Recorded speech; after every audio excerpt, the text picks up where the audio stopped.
Welcome back to The Breakdown with me, NLW. It's a daily podcast on macro, Bitcoin, and the big picture power shifts remaking our world. The Breakdown is sponsored by Nexo.io, Arculus, and FTX, and produced and distributed by CoinDesk. What's going on, guys? It is Wednesday, February 16th, and today we are talking about JPMorgan and the Metaverse. Before we get into that, however, if you are enjoying The Breakdown, please go subscribe to it, give it a rating, give it a review, and if you want to get deeper into the conversation, come join us on the Breakers Discord. It's a place where we chat about everything that's going on in the show, everything that's going on in the crypto world, the macro world, the political world, you name it, it's probably happening there. You can find a link in the show notes or go to bit.ly/breakdownpod. Finally, a disclosure, as always, in addition to them being a sponsor, I also work with FTX. So today is a little bit of a catch-up day, and we're catching up on two areas. What's the latest in institutions getting involved in this space, and what's the latest in regulatory conversations around the space? So let's start with one that is clearly here to just pour gasoline on the fire of the Metaverse skeptics. JPMorgan has set up shop in Decentraland. They now have something called the Onyx Lounge, which is named after their crypto and blockchain unit. The lounge features an image of JPMorgan CEO Jamie Dimon, which transforms into a picture of the company's Christine Moy. It's a lounge where you wander over and hang out with your favorite investment bank? ? Now, JPM is claiming the status as the first banking institution to enter the metaverse, and as you might expect, crypto Twitter's reaction is somewhat skeptical. Frank Chaparro from The Block writes, chilling in JPMorgan's Metaverse lounge in Decentraland. They have a tiger. Alex Kruger says, what do you go to a metaverse for? Superpowers? Sex? Gaming? Speculation? Friends? What do you not go to the metaverse for? Visiting a JPMorgan lounge. Chris K, a DeFi YouTuber, also points out a tension that some others notice as well, saying, you cannot make this up. JPMorgan, our banking customers are not allowed to buy crypto. Also JPMorgan, we just bought Metaverse land in Decentraland and opened up a lounge on it. Now, what Chris is getting at is that JPMorgan in particular has long been pretty antagonistic towards Bitcoin and the crypto space as a whole, although JPMorgan as a firm has for years explored various dimensions of it, enterprise, blockchain, yada yada. What's clear with this particular initiative is that this is not some small consideration for them. The Decentraland Lounge came paired with an extensive report called Opportunities in the Metaverse, how businesses can explore the metaverse and navigate the hype versus reality. The report starts off, the elements of a new digital age are converging at scale. The metaverse is the driving force bringing these elements together in a unified, immersive experience. We are not here to suggest the metaverse as we know it today will take over all human interactions, but rather to explore the many exciting opportunities it presents for consumers and brands alike. The metaverse will infiltrate every sector in some way in the coming years, with the market opportunity estimated at over $1 trillion in yearly revenues. As a result, we see companies of all shapes and sizes entering the metaverse in different ways, including household names like Walmart, Nike, Gap, Verizon, Hulu, PwC, Adidas, Atari, and others. Business leaders in boardrooms around the world are now asking themselves, what is my metaverse strategy? What am I supposed to be doing in the metaverse? What is the metaverse anyway? The report also points to a couple big numbers as a way to capture attention on this first page, saying the metaverse offers opportunities to transact $54 billion. Every year, $54 billion is spent on virtual goods, almost double the amount of music buying. Socialize $60 billion, approximately 60 billion messages are sent daily on Roblox. Own 41 billion non-fungible tokens, currently have a market cap of 41 billion, and experience 200 strategic partnerships to date with the Sandbox, including Warner Music Group to launch a music-themed virtual world. Now, Christine Moy, who according to her LinkedIn added global head of Metaverse at JPMorgan 5 months ago, wrote a long thread on what JPM is thinking about with regard to the Metaverse. She writes, we wrote this paper to help clients cut through the noise and highlight what we would love to see built or scaled next in commercial infrastructure, tech, privacy and identity, workforce, and social governance. Commercial infrastructure, a delightful wallet experience that combines TradFi payment rails, crypto and NFTs, digital identity, verifiable credentials, with the ability to support a variety of anonymous avatars across virtual worlds while still making private KYC/AML compliant payments. DeFi and DAOs, evolution of NFT asset-backed financing, virtual world mortgages, leveraging DeFi primitives alongside an emergence of cross-border and cross-metaverse FX and liquidity and token treasury management solutions with DAO tooling for community, neighborhood, and tribe management. I'm going to pause there, and I say this not cynically, but there should be an award for figuring out how many key terms or buzzwords you can fit into a single tweet. Next up, she writes privacy and ID, in addition to using verifiable credentials to support multiple Anon avatars, for compliant payments and cyberbullying prevention, expansion of NFT token-gated spaces to create more opportunities for private interactions and business meetings.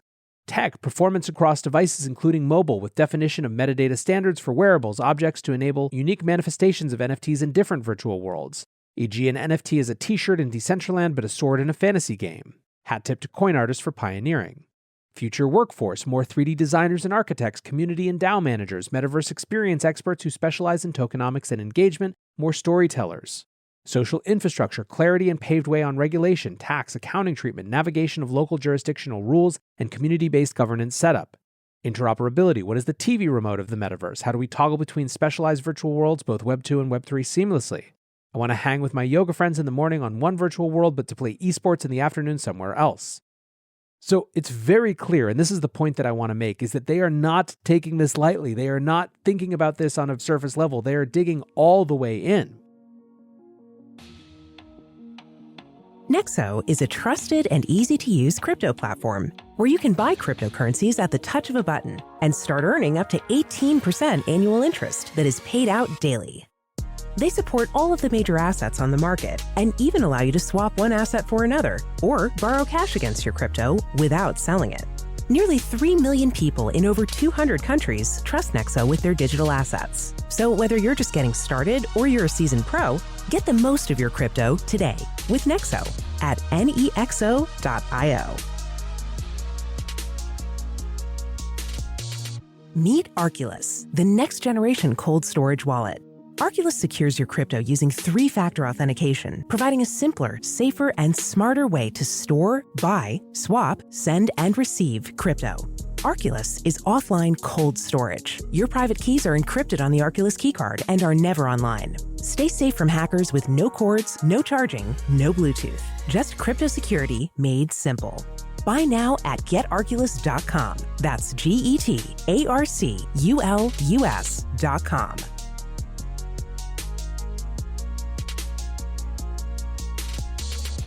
The breakdown is sponsored by FTX US.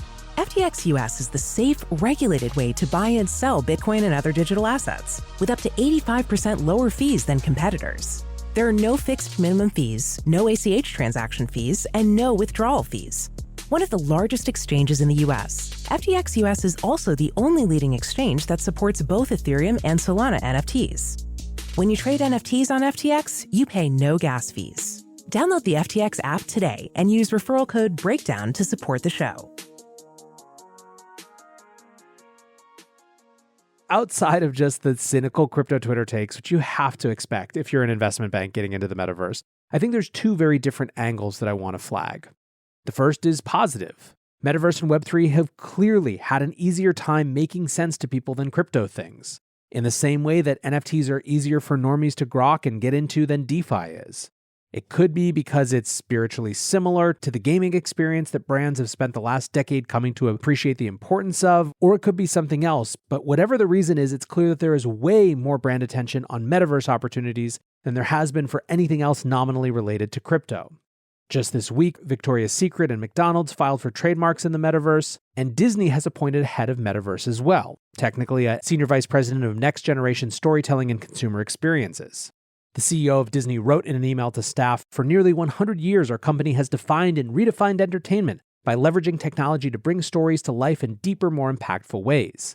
Today, we have an opportunity to connect those universes and create an entirely new paradigm for how audiences experience and engage with our stories."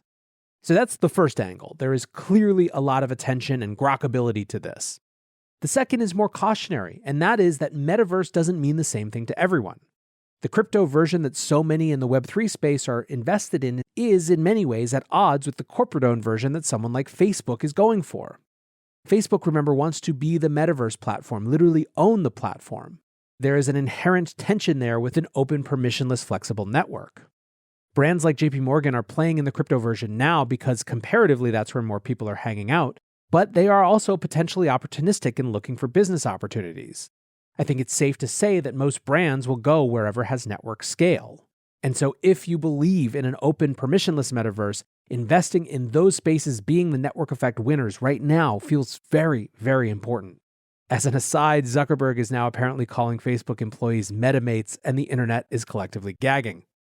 Speaking of institutions in Web3, apparently the New York Stock Exchange has filed a trademark application around a potential online marketplace for NFTs and virtual goods. Now, NYSE has dabbled in NFTs, releasing their first last year, but this is being treated by the press so far as potentially more defensive than proactive. Bloomberg says in a statement, the NYSE said it has no immediate plans to launch cryptocurrency or NFT trading, but, quote, regularly considers new products and their impact on our trademarks and protects our intellectual property rights accordingly. So those are the two institutional updates, but let's talk now about the regulatory updates.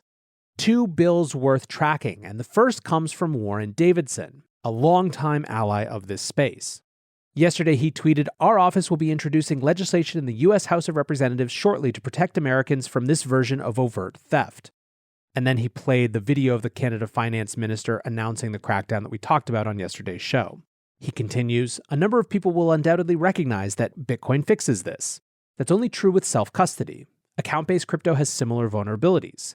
We also have a bill protecting self-custody, the Keep Your Coins Act."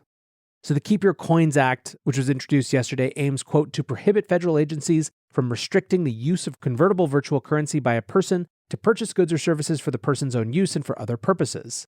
Specifically, it would make it impossible for agency heads to restrict the ability to, quote, use virtual currencies or its equivalent for such users' own purposes, such as to purchase real or virtual goods and services for the user's own use or conduct transactions through a self-hosted wallet. And of course, this self-hosted wallet, or as various enemies of the self-hosted wallet have often called it, an unhosted wallet, is something that's going to be a pretty big fight, it seems. Peter Van Valkenburg, the director of research at Coin Center, says, "Thank you, Warren Davidson, for standing up for our rights to use censorship-resistant money like Bitcoin. Simple bill. Agencies can't make rules prohibiting transactions and use of self-hosted wallets." I also loved this flag from TJ Height, who writes, "Has Twitter found the humor in the fact that it's the KYC Act yet?" Of course, referring not only to the Keep Your Coins Act, but to the KYC identity verification process that is the argument for why unhosted or self-hosted wallets shouldn't be allowed to exist in the way that they do. Also, yesterday, Representative Josh Gottheimer, who is notably a Democrat, introduced his own act and tweeted this: "For cryptocurrency to thrive here in the US instead of overseas, we must provide more certainty to help boost innovation and protect consumers. That's why I'm releasing the Stablecoin Innovation and Protection Act to define qualified stablecoins." So basically, the idea here is that certain digital currencies can be designated as qualified stablecoins if they can be redeemed on a one-for-one basis for US dollars. These could, with this legislation, be issued either by a federally backed bank or a non-bank that agrees to maintain at least 100% reserves consisting of US dollars, US debt, or any other assets the Office of the Comptroller of the Currency deems akin to cash. He said in an interview, "I don't think we should stifle innovation in the cryptocurrency market," and also noted that they've been very engaged with the Treasury Department. The Blockchain Association says this bill represents the most well-thought-out stablecoin legislation we've seen. The Blockchain Association looks forward to working with Representative Gottheimer on these issues moving forward. Sam Bankman-Fried said, "Excited to see moves by Representative Josh Gottheimer and others to regulate and license stablecoins by ensuring they are backed one-to-one. Stablecoins hold huge promise for payments and finance, and regulatory oversight and clarity can give them the trust and safety they need. The most important aspects of this are 1. Audit reserves, 2. Make sure that you don't need to be a bank to be minting them, though reserves are probably at a bank, or we might get stuck with no one actually able and willing to issue them." Jeremy Allaire says the bill strikes a strong balance between risk oversight and enabling competition and innovation. Big step forward. So clearly the important thing here is the attempt to move past the notion that only banks basically can issue them while still having strong consumer protections. This is important as there was another hearing this week on stablecoins in the Senate Banking Committee, and the bloc summed it up like this. Nellie Lang was back in Congress today, this time speaking before the Senate Banking Committee. Lang was careful both to express optimism around the future of stablecoins and downplay the restrictiveness of the U.S. Treasury's central proposal for stablecoin regulation. In its push for greater stablecoin oversight, the US Treasury Department is trying to soften its central proposed regime. Basically, the Treasury had said that it was only FDIC-backed institutions that should be able to issue stablecoins, and that, of course, had the industry and anyone who really thinks about innovation kind of nonplussed. So the fact that they're moving away from that and that other members of Congress are stepping in with proposals that would actually address the same concerns, but do so in a way that kept competition, is a big move forward. Now, one final narrative note: the idea of stablecoins as potentially key to the next generation of dollar hegemony is finally starting to click. In her hearing, Lang said that stablecoin technology, quote, would go far in preserving the dollar as the global currency. So there you have it, guys, a quintessentially 2022 breakdown, I think. Big institutions entering the metaverse, regulatory discussions around stablecoins heating up. This is the world that we live in, the world that we're excited to be a part of. For now, I want to say thanks again to my sponsors, Nexo.io, Arculus, and FTX, and thanks to you guys for listening. Until tomorrow, be safe and take care of each other. Peace.